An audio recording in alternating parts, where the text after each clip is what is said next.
Hi, I'm Chuck Olinick. I'm a reenactor.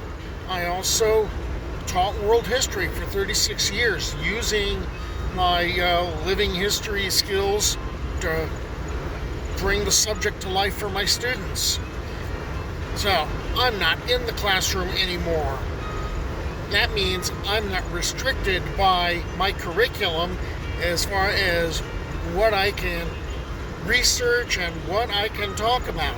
So I've been devoting a lot of time to California history and doing it in garb. So that involves looking at the missions and the Asistencias and the Presidios, the Ranchos, and that got me into following the careers of a bunch of California banditos, outlaws, and lawmen, and that led to ghost towns. So what I'm doing right now is I'm driving through the desert on my way to Lake Isabella, where there are several ghost towns that they sprang up as mining camps. So hope you stick around and watch the video. Keysville, it used to be called Hawkeye before then, is an unincorporated community in Kern County, California, located 2 miles west of Lake Isabella and the Kern River Valley. So Richard Keyes was part of the gold rush, all right? He was one of those 49ers, and he'd been up north. He'd been working various claims, and the prosperity of the northern mines was playing out, right? It was declining. And so he went looking for prosperity someplace else. And he came into the Kern River Valley, and he went into this one gulch where he happened to find a quartz vein that contained gold. And this is gonna trigger, the gold rush in this area. So that was in 1853. By 1854, there's a town being established. By 1855, you have, like 6,000 miners living up and down the Kern River, all seeking gold. When the post office opened in 1857, the population of about 60 patronized small wooden stores, a hotel, a restaurant, and a blacksmith shop, as well as prostitutes' cribs. Miners were scattered in the valley and lived in tents and dirt-floored shacks in the hills above. By 1858, 5 water-driven stamp mills were processing the ore. The population peaked during the Civil War. That was when the Keysville massacre occurred. At the same time the Civil War was going on, so was the Owens Valley Indian War, fought between 1862 and 1863 by the United States Army and American settlers against the Mono people and their Shoshone allies in the Owens Valley of California. The conflict spilled into the Lake Isabella area. There's a vague reference to it on the California landmark plaque. On the knoll just below the town site may still be seen the outlines of an earthworks fort built to meet a possible Indian attack in 1863. On April 19th, 1863, there was a detachment that had been sent from Fort Babbitt, which used to be Visalia. And this cavalry regiment showed up under the command of Captain Moses McLaughlin. And between this detachment and a group of settlers, they killed 33 indigenous Californians. And this is really a story I'm going to tell in another video because it deserves its own setting. But when the settlers and the cavalry showed up, the 33 people who were defending themselves with basically rocks and sticks. So 33 will die. Okay, and this one's going to be known as the Keysville Massacre. here we are. Now it's 1868. And Keysville is declining. All right? It's going to be fading out. And what's going to end up happening is in that year, the post office gets moved over to Kernville. But then it's going to reopen in 1897. That's only going to last about 5 years. And pretty much Keysville gives up the ghost. Now the action shifts over to two towns who grew into rivals. All right, this next part. It's going to be about two towns, Portsburg and Kernville. Don't get confused because you may have heard the name before if you watched another video in the series. This Portsburg is going to be founded basically by the Kern River. Okay? It's in Kern County, that's your tip.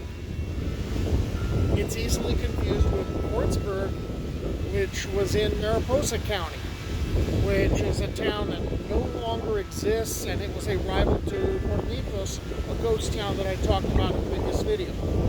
Alright, so here's how it gets going. Richard Keyes has a friend, Lovely Rogers. Lovely Rogers is in basically the Wofford Heights area, and what he's doing is he's looking for a mule that's strayed. And he's getting really annoyed, sees the mule, is frustrated enough, he picks up a rock, and he's about to throw this at the miserable animal, and then something catches his eye. It's a piece of quartz, and the quartz has gold in it. Well, now, this town is basically going to get founded. First it was going to be Rogersville. Hey, he was going to be really original, and name it after himself. Of course, he could have gone with Lovely, and that could have been interesting. And so that was around like 1858, 1860. Okay, so you got a stamp mill that's in the area. There's also the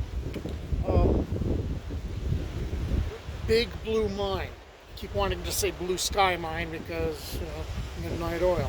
All right, so you've got the Big Blue Mine, got the stamp mill, and next to the stamp mill, a community is starting to grow. Well, this, town of, Rogerville went through a name change, Quartzburg, because, hey, there's a whole bunch of quartz here, and it's got gold, and there's a source of money. Within a short time, basically, Quartzburg changes its name, right? And, it becomes a temperance town. And so there's no drinking. Well, this is going to cause, another town to be built, a rival town. And that rival town is going to be just like a couple of miles away, and it's going to be known as Whiskey Flats, very derisively by the people that remained in Quartzburg. However, it's going to keep the name Kernville. All right, and that's going to be Old Kernville. So Kernville, which had derisively been called Whiskey Flats, but previously had been called Burkeville.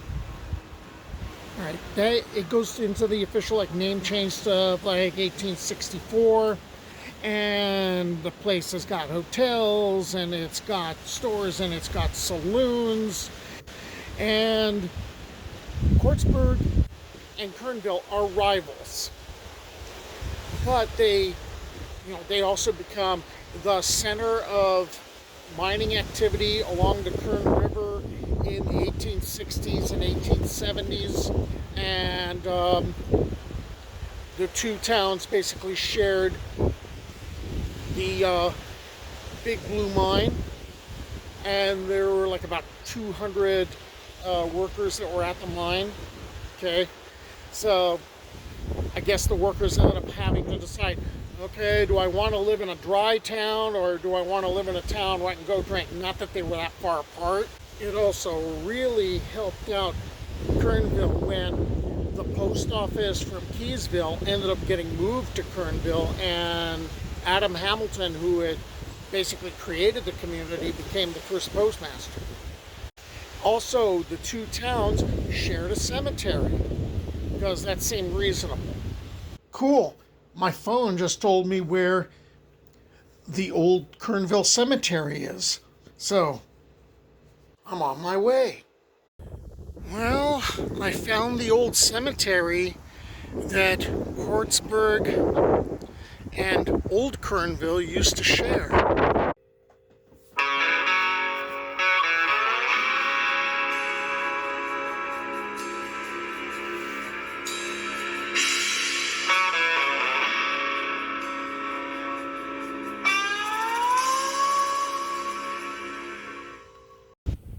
Disaster hits.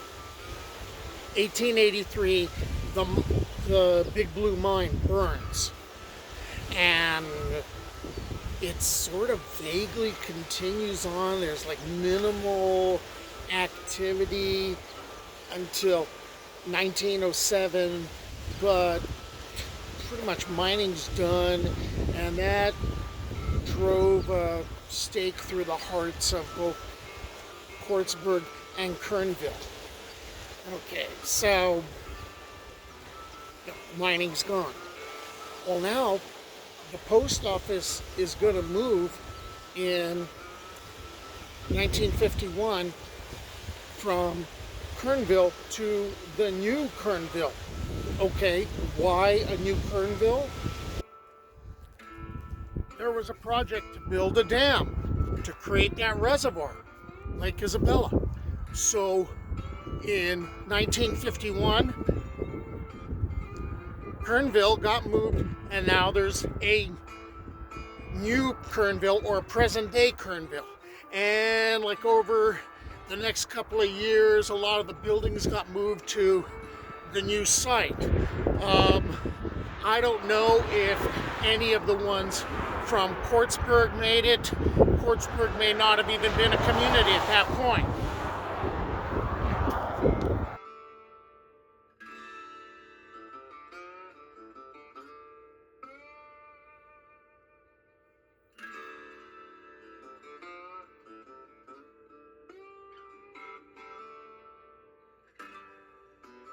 This next part's awkward. I'm sharing it because I have to laugh at myself. I saw that there were pictures of the remains of the foundation of the old grammar school for Kernville, and that they were visible. And my phone told me, hey, here's where the old cemetery is, here's where the old grammar school is. So I went to go see. Well, what I didn't quite realize is the level of Lake Isabella had risen and the remains were underwater. Oops. Since I'm talking about former communities that are submerged and under Lake Isabella, what I'd better do is I probably ought to mention Isabella itself. It got founded in 1893 by a guy named Steve Barton, and it was named in honor of Isabella of Spain because there was like a big exhibition going on during that year.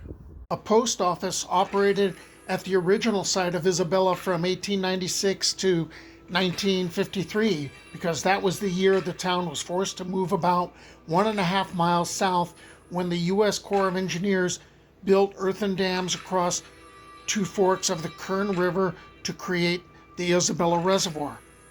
So the old town is now submerged like her sister communities of Hortzburg and Old Kernville, and the relocated community, which got the post office transferred there, changed its name to Lake Isabella in 1957. Okay, there's one more place I gotta hit, and actually I've been there before, but I just took a bunch of pictures there, and that's Bodfish. I gotta tell you about Bodfish. Bodfish is one of the former mining camps which dotted the area in the southern Kern River Valley, about 32 miles northeast of Bakersfield, with a population of 1956. It was named for George Homer Bodfish, who settled nearby in 1867, 2 years before Havila's mines were played out, but it would take until 1892 for a post office to open. That would close 3 years later and reopen in 1906. It's also at one end of the Caliente Bodfish Road. Caliente is about 30 miles away at the other end of that road. What makes Bodfish interesting is the Silver City Ghost Town, a museum collection of over 20 structures, some dating back to 1858, moved from the various mining camps and somewhat restored, like the original Isabella jail rescued from before the original Isabella disappeared beneath the reservoir, and repurposed, like the miner's cabin from the Big Blue Mine, which became the marshal's office. Together, the restored buildings give the vibe of those long-lost mining communities.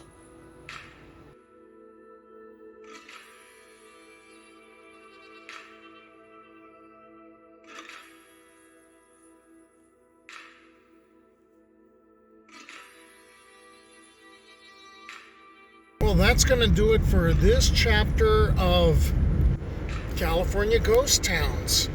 I hope you subscribe to the channel. I hope you check out more of the videos. Until next time, bye.